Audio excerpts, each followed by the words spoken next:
Makibalita, galing po si Rafi sa isang misyon para ibalita po sa atin yung sitwasyon ngayon dyan sa Baho de Masinloc. Ano nga bang nangyari? At balita ko, naglalagay na ngayon, di ba, ng mga floating barriers ang China. Ayun na nga, Connie.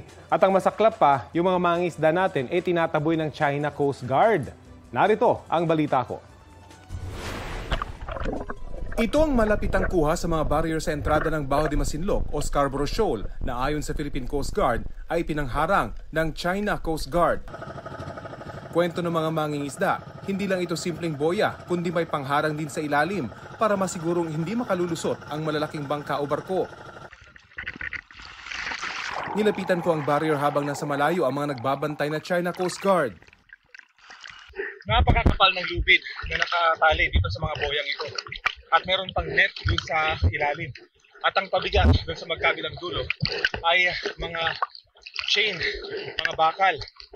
Ito ngayon ang nagsisilbing harang dito sa nag-iisang lagusan papasok dito sa Baho de Masinloc. Dito dati dumadaan yung mga mangingisda Pilipino kapag sila ay mangingisda sa loob ng bahura o kaya naman pag masama ang panahon ay magtago at mag-angkla dito sa loob ng bahura. Pero ngayon, meron ng mistulang gate dito sa nag-iisang entrada. Kasama ang GMA Integrated News sa mga lula ng BRP Dato Bangkao ng BIFAR papunta sa Baho de Masinloc, sinubukang harangan ng China Coast Guard ang pagpasok doon ng barko. 30 kilometro pa lang namin sumalubong at nagraradyo na ang CCG. Kanila raw ang Baho de Masinloc mula pa noong sinaunang panahon. The activity here is fiercely infringed of the maritime rights of China. You must stop your activity and leave this area immediately. You do not interfere with our activities here inside the Philippine waters. You are inside the exclusive economic zone of the Republic of the Philippines. Nakalusot din ang BRP Dato Bangkao at nag-angkla 300 metro lang mula sa Baho de Masinloc. Ito na ang pinakamalapit na narating ng isang barko ng Pilipinas sa Baho de Masinloc mula ng bantayan at tangkinin ng China. Sa 3 araw na pananatili ng barko, namigay ang BIFAR ng 60,000 litro ng diesel sa 54 na mother boats o malalaking barkong pangisda ng mga Pilipino. Ito na ang ika-4 na ganitong operasyon ng BIFAR dito sa Scarborough Shoal. At ito na raw ang may pinakamaraming mangingisda na dumagsa rito para makakuha ng libreng krudo. Hanggat may pondo, ipagpapatuloy daw ng BIFAR ang pamimigay ng ayuda. Maibsan man lang ang hirap na dinaranas ng mga Pilipinong mangingisda rito. Lalo pat nandito nga sila sa Scarborough Shoal, hindi naman sila makapangisda sa loob mismo ng bahura. Ayon sa mga mangingisda, malaya naman silang nakakapangisda sa labas ng bahura. Pero bawal pa rin sila sa loob kung nasaan ang maraming klase ng isda. Ang mga mangangahas, mabilis na hinahabol at itinataboy ng China Coast Guard. Hindi mo kayo natatakot? Hindi ako natakot. Tinatawa-tawanan ko lang sila. Tinasal ko lang sila eh. Ikaw, partner, Rafi, magkwento ka sa amin ng husto kasi nakikita natin na may, di ba, mayroong floating barrier. Oo. Hanggang ilalim ba, hindi ka talaga pwedeng makadaan? Di mo ba pwedeng iangat yun? Mabigat? Ang delikado kasi doon, kaya na may net, Oo. kapag dumaan yung barko, pupulupot yung net doon sa LEC. So talagang delikado yun. Delikado. Kaya nga sabi ng Philippine Coast Guard, dangerous yung ganung paglalatag ng Oo boya. nga, oo. Usually ang boya kasi ginagawa yan para pang-navigate. Aid in navigation yung mga boya. Pero this time, ginawang pangharang dito sa mismong mouth nitong Scarborough Shoal. Malalim kasi, ito lang yung portion na malalim na pwedeng pumasok yung mga barko. Oo. Pero mula nga nung nagstay na dyan yung China Coast Guard, hindi na makakapasok. At itong boya na to, inilatag lang nung dumating kami. Talaga Oo. ba? Dumating kami dito, inilatag nila yan. So napakabilis ilatag nito kung gusto nilang... Kakalatag lang nila. Nalaman na actually namin yan nung bumalik na kami dito sa shore na kakalatag lang pala ng China Coast Guard. Ang expectation ko nila, marami yung mga mangingisda na pupunta sa Baho de Masinloc dahil nandun yung BIFAR. At yun ang inaabatan ng China Coast Guard. Baka may pumasok. So At nalaman din nila, no? Talaga na may plano ang BIFAR. Well, yes. Ahead of time. Pag nakita kasi nila na papunta na doon yung BIFAR ship, pamagitan lang ka ng radar, alam na nila may mga operasyon na isinasagawa dito Pero yung BIFAR. yung kwentuhan mo kami, Rafi, dun sa mga reaksyon ng mangingisda. Kasi kanina, makita natin na parang hindi naman daw sila takot, hindi ba? Pero hinaharang sila nung CC. Matapang nga yung mangingisda yun na hinabol. Kasi bago pa kami dumating doon, hinahabol na rin daw siya ng China Coast Guard. Dahil gusto sana niyang umiwas doon sa malalaking alon. Kaya gusto niyang dumaan doon sa mouth mismo ng Scarborough Shoal. Pero tinaboy siya ng China Coast Guard. Kaya nung nandun kami, inattempt niyang pumasok. This time gusto niyang pumasok, kaya lang andun pa rin yung mga nagbabantay, kaya sabi niya inaasar na lang daw niya. Oo nga. Yung China Coast Guard. Makaganti man lang. Pero syempre hindi biro pwede, yan. hindi biro ito. Pero yung sinasabi natin dun sa barrier mismo, pwede ba yung paikutan para makapasok pa rin sila? Kasi hindi naman siguro lahat. Hindi pwede paikutan yun kasi maliit lang yung mouth, yung entrada nung shoal. Kapag umikot ka, mayroon ng bahura may bahura na.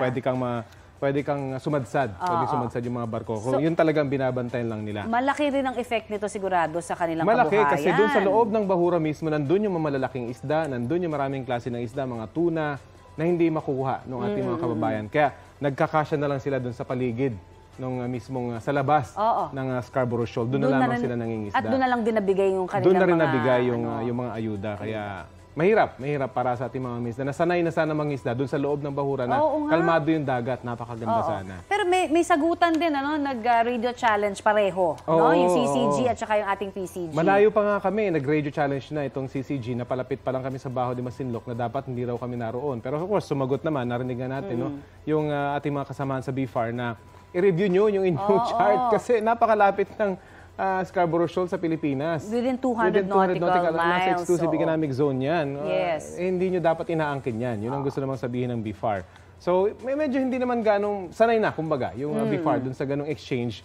May tension? May tension ba na naramdaman ka? Hindi naman gaano. Although may mga crew na nagsabi na medyo natakot sila. Sa isang portion naman to nung pauwi na kami, nagkaroon kasi ng blockade at nagkaroon ng standoff. Pero sanay na Sanay ng mga crew ng BFAR. Pero wala naman kasi may insidente ng water cannon before, 'di ba? So alam natin na parang baka pinaghahandaan din. Sa inyo ba may ganong abiso? Wala hindi naman sila nag-abiso na kasi wala namang expectation na mangyayari yun dahil of course naging negative sa China yung ginawa nilang pambobomba. So hindi na naulit at hopefully hindi na yun maulit-ulit.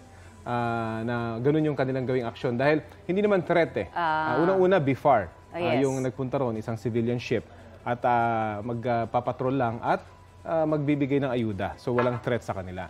Pero ikaw, wala ka rin naramdaman na wala naman. Danger to your life? Actually, na-excite ako kasi ang ganda. Ang ganda ng dagat. Kaya nga inaangkin nila. Iyan na nga. Pero samantala, Marie, kinundi na nga ng Philippine Coast Guard at Bureau of Fisheries and Aquatic Resources o BFAR yung paglalagay ng floating barriers ng China Coast Guard sa Baho de Masinloc. Pinagkakaitan daw kasi ng kabuhayan ng mga Pilipinong mangingisda. At balita ko, naglalatag ng floating barriers ang CCG kapag namamonitor nila ng maraming Pilipinong mangingisda sa lugar. Patuloy raw na makikipagtulungan ng PCG sa iba't ibang ahensya ng ating gobyerno para maprotektahan ang ating karapatan at teritoryo. Sa interview ng unang balita kay PCG spokesperson on the West Philippine Sea, Commodore J. Tariela, giniit niya na may iba't ibang karapatan ng Pilipinas sa Baho de Masinloc alinsunod sa United Nations Convention on the Law of the Sea o UNCLOS. Meron din tayong territorial sea or meron tayong sovereignty sa loob ng sa 12 nautical miles na generate ng Baho de Masinloc. Opo. It's not just exclusive economic zone, but we have territorial sea over this. Matapos po nating ibalita ang halos nakakalbong bahura sa Rizal Reef at Escoda Shoal sa West Philippine Sea, tambak na mga patay at durug-durug na corals ang nadiskubre po sa Sandy Cay-2 nito pong Biyernes. Halos singtaas na nga ng tao ang tambak na patay na corals. Ang Sandy Cay-2 ay isa po sa 4 na sandbar na matatagpuan sa bungad ng Pag-asa Island sa Kalayaan. Diyan daw nakaharang araw-araw ang barko ng China Coast Guard at mga Chinese Maritime Militia vessel. Hinihintay pa namin ang panig ng AFP Western Command kaugnay nito. Sabi ng ilang maritime law expert, ganito ang karaniwang ginagawa ng China bago nila simulan ang reclamation o pagtatambak ng mga artificial island. Hinihingan pa namin ng pahayag ang Chinese Embassy ukol dito. Balita ko, may tututukan kayo tuwing 11 a.m. sa GTV. Alamin ang mahalagang balita at impormasyong dapat nyong malaman sa Balita Ko.